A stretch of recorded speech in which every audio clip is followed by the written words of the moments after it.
वायु हरियाणा पर आप सभी का स्वागत है। सबसे पहले तो सुभाष जी आप ये बताइए, जो 26 जनवरी के दिन जो देश का अपमान हुआ है, राष्ट्रीय तिरंगे का अपमान हुआ है, आप किसको इसका जिम्मेवार मानते हो? इसमें जो 26 जनवरी का गणतंत्र दिवस था, ऐतिहासिक दिन, इसके लिए हम जो किसानों ने बिल्कुल इस झंडा गणतंत्र किसान परेड की तैयारी किए हुए थे हम। और ये जो घटनाक्रम हुआ है, एक एपिसोड, ये बिल्कुल सरकार की फेलियर है। हमें तो ये लगता है कि केंद्र सरकार की मिलीभगत से ये हुआ है, क्योंकि जो लोग सिद्धू और लखा जो गुट था, वो जब हम यहाँ दिल्ली के बॉर्डरों के ऊपर गए 25 नवंबर को, उस पहले दिन ही उन्होंने कुछ ऐसी घटनाक्रम किया, उनको हमें कह दिया था कि आप अलग बैठिए और उसको कहा या आप वहां चले जाइए। लेकिन सरकार ने उसको जो बॉर्डर के ऊपर जो बैरिकेड लगे हुए हैं दिल्ली के अंदर की साइड में, सरकार ने, दिल्ली पुलिस ने वहां जगह देकर बैठाया और हमने ऐसे लोगों को अपने मंच के नजदीक नहीं लगने दिया।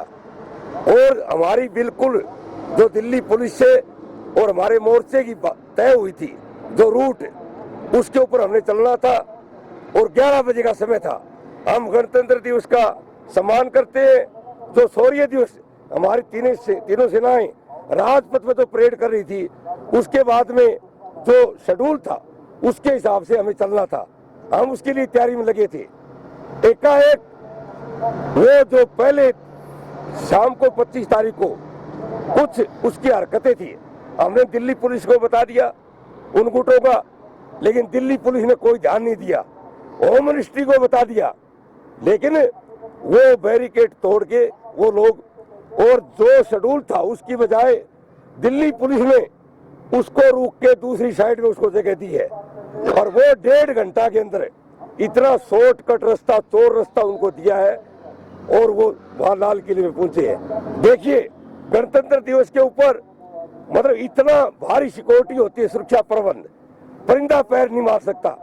और वहां पर वो 1000-2000 आदमियों को लेकर के और ट्रैक्टरों के द्वारा हमारे सुरक्षा बलों के ऊपर भी प्रहार करता हुआ वो आसानी से वहां पहुंचे। लाल किला एक ऐसा सुरक्षित क्षेत्र है, वहां पर कोई प्रबंध नहीं था। इससे सिद्ध होता है सरकार जो पिछले 65 दिनों से इस आंदोलन को मतलब कमजोर नहीं कर पाई, वो इस गणतंत्र दिवस के मौके के ऊपर एक षड्यंत्र रचा है। हम कहना चाहते हैं जो भी इसके अंदर उच्च अधिकारी, होम मिनिस्टर के जिम्मेवार लोग और वो जो लोग हम कहते हैं वो पूरे देश के ऊपर कलंक है, उनके खिलाफ जांच करके कड़ी कड़ी सजा मिलनी चाहिए। आपके कहने का सीधा सीधा अर्थ यही है कि जो 60 दिन का जो आपका शांति प्रिय धरना था, उसको तोड़ने के लिए केवल एक ही मात्र हिंसा फैलाना, बीजेपी का तरफ से बोल रहे हो आप लोग? बिल्कुल, केवल एक हिंसा फैलाकर इसको खत्म किया जा सकता था, मतलब ये इन्होंने षड्यंत्र रचा था। कहने का मकसद यही है क्या? बिल्कुल। अब ये देखिए आप, हमारे जो किसान बुजुर्ग के बच्चे, लेकिन दिल्ली पुलिस और जो वहाँ के जो बीजेपी है बता रही है कि किसान अंदर गए थे। किसान नहीं गए, वो किसान के वेश में वो बाकायदा जो सिद्धू और लखा, सन्नी देओल, भारतीय जनता पार्टी का, हम कहना चाहते हैं, हम जो होशियारपुर से बीजेपी सांसद है, उसका बाकायदा सन्नी देओल का ये मतलब जो दफ्तर था उसका मतलब मुखिया रहा है और अमित शाह जी से कई बार ये मिले वहां पर। हम ये समझ करना चाहते हैं। तो बात अलग फोटो की हुई। एक बात हमें ये बताइए, मान लीजिए जो सरकार करती है, जो धरने पर जो दिल्ली बॉर्डर पर बैठे हुए हैं, हाँ। वो किसान नहीं है, वो किसान नहीं है। जो अंदर जो आतंकवाद किया था वो किसान है। वो आप उसके बारे में क्या कहना चाहते हो? देखिए, आप देखिए, सरकार तो शुरू से ही, जब हम 25 तारीख से 2 महीनों से बैठे हैं, आपको तो किसान बता नहीं रहे। सरकार, इससे सिद्ध होता है सरकार जो किसानों की मांग है, किसान किस तकलीफ में आंदोलन कर रहे हैं। सर मेरा क्वेश्चन क्या ले की है, हाँ। जो शांति प्रिय बैठे थे, हाँ। वो किसान नहीं बता रही, किसान। हाँ। बीजेपी सरकार जो उपरोक्त जो आतंक मचाया है जिन लोगों ने, उनको किसान बता रही है। आप उसके बारे में क्या कहना चाहते हो? ये बिल्कुल सरकार इस आंदोलन को बदनाम करने की सरकार की ये साजिश है, ये कह करके हमने बाकायदा कह दिया था। आज तक भी उनको कोई गिरफ्तार नहीं किया गया। जब वो इस तरह का ओछा हथकंडा करके, शर्मनाक घटना करके और दिल्ली से आसानी से गए हैं, कहाँ गई सुरक्षा एजेंसी, कहाँ गया होम मिनिस्ट्री, कहाँ गया दिल्ली पुलिस, क्यों नहीं उसको गिरफ्तार किया? उसने 18 मिनट की, 20 मिनट की, 90 मिनट की, 3 उसने वीडियो बनाई है, आज तक गिरफ्तार नहीं किया। और आज हमारे ऊपर ब्लेम करके शांति प्रिय लोग वहां बैठे हैं और वहां पर भारी पुलिस योगी सरकार के द्वारा होम मिनिस्ट्री ने डायरेक्शन दे करके और उनको वहां खदेड़ा जा रहा है, उनको धमकी दी जा रही है, मुकदमे किए जा रहे हैं। ऐसे इससे ये आंदोलन कमजोर नहीं होगा। बाकायदा सरकार के सोच से हटकंडे से बिल्कुल किसानों के अंदर, करोड़ों करोड़ किसानों में भारी रोष पैदा हुआ है। लेकिन 26 जनवरी शाम को वहाँ पर दंगल उठने लगे थे और वहाँ से ट्रैक्टर निकलने शुरू हो गए थे।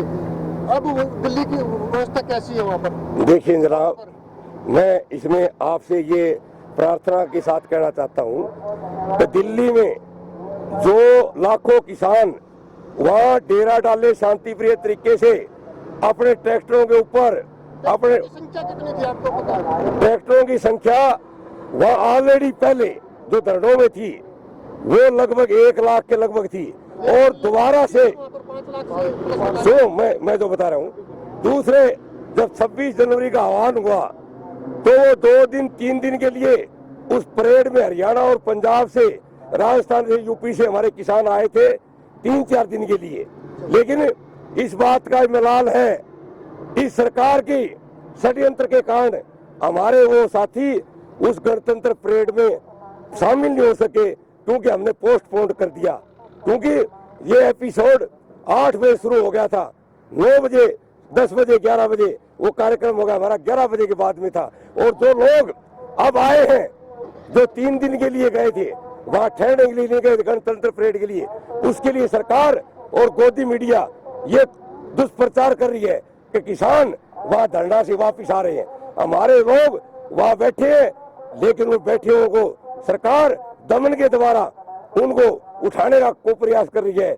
वो बाकायदा जदोजहद कर रहे हैं। लोकतांत्रिक तरीके से आंदोलन को यदि बल के माध्यम से, ये दमन के माध्यम से यदि उसको रोकेंगे तो ये इस देश की जनता कतई बर्दाश्त नहीं करेगी। आज की जो लाइव जो स्टेटमेंट है, जो हमारी जो बड़े चैनलों की कह रहे हैं कि जो यहाँ पर जो किसानों को उठाने के लिए गांव से लोग इकट्ठे होकर गांव किसानों को खदेड़ने के लिए दिल्ली बॉर्डर तैयार हो चुके हैं, उसके बारे में क्या स्टेटमेंट करना चाहते हैं? देखिए, ये सरकार बीजेपी आरएसएस के लोग बाकायदा इनका काम क्या है, जनता को आपस में लड़ाना। कभी हिंदू मुसलमान के नाम के ऊपर इनके पास कोई तर्क नहीं है। हमारा जो कानूनों को बिल रद्द करने की सवाल है वहाँ इनके पास जवाब नहीं। इन्होंने माना इसमें गड़बड़ है, बिलों में हम संशोधन करेंगे। हम ये कहना चाहते हैं बिलों को बिल्कुल रद्द करो। आज ये इस मामले के अंदर आम जनता को किसानों के खिलाफ खड़ा करना चाहते हैं, लेकिन जनता समझ चुकी है ये अपने टाउट जो MP, जो मंत्री हैं, उनके द्वारा कुछ उनको हथियारबंद लोगों को ला करके या दंगा कराना चाहते हैं। इसके हमने बाकायदा सब उनको सुरक्षा बलों को बताया है, लेकिन सरकार अब भी इस सारे मामले का मजाक और गंभीर नहीं है आंदोलन के प्रति। अब आपका किसान नेता होते हुए आप यहाँ के किसानों को क्या संदेश देना चाहते हैं? हम ये संदेश देना चाहते हैं, टोल प्लाजा चौधरी वास पे हम रोजाना यहाँ 50, 60, 70 के लगभग 40, कभी 30 हम यहाँ धरना लगाते हैं। रात को बैठते हैं हमारे नौजवान शांति प्रिय। आज 36वां दिन है और सरकार का जो षड्यंत्र, जो दमन किया है, चाहे गाजीपुर बॉर्डर, चाहे सिंगू बॉर्डर के ऊपर जो प्रहार किया जाए, उसका गुस्सा आज हमारे 300-400 के से ज्यादा किसान यहाँ धरने में शामिल हुए।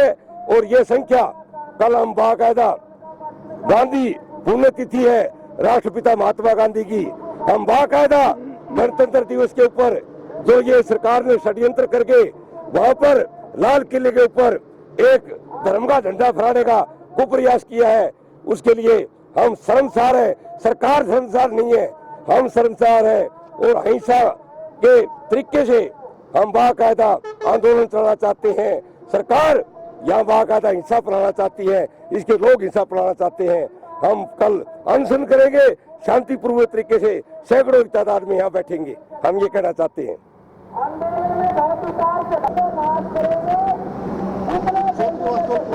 किस प्रकार से किसान इकट्ठे हो रहे हैं सुबह से, क्या उद्देश्य इनका है? ये तो आपको जैसा पता है कि आज का कोई मुख्य उद्देश्य नहीं, ये तो लगातार 36 दिन से आज यहाँ धरने पर लोग बैठे हैं। कभी तादाद घटती है, कभी बढ़ती है। ये ऐसे इस प्रकार से जो किसानों का आंदोलन है, ये कभी बहुत ज़्यादा भी हो जाता है। यहाँ 5-5 हज़ार भी लोग इकट्ठे हो जाते हैं, कई बार 500 हो जाते हैं, कई बार 50 भी रह जाते हैं। ये तो धरने का नियम अनुसार चलता है। आप लोग एक बात भाई, जो बीजेपी सरकार कह रही है कि जो टिकरी बॉर्डर पर, जो दिल्ली बॉर्डर पर किसान बैठे हुए, शांतिपूर्वक बैठे हुए थे 60 से लगे, वो लोग तो किसान नहीं बता रहे, खालिस्तानी बता रहे हैं उन लोगों को।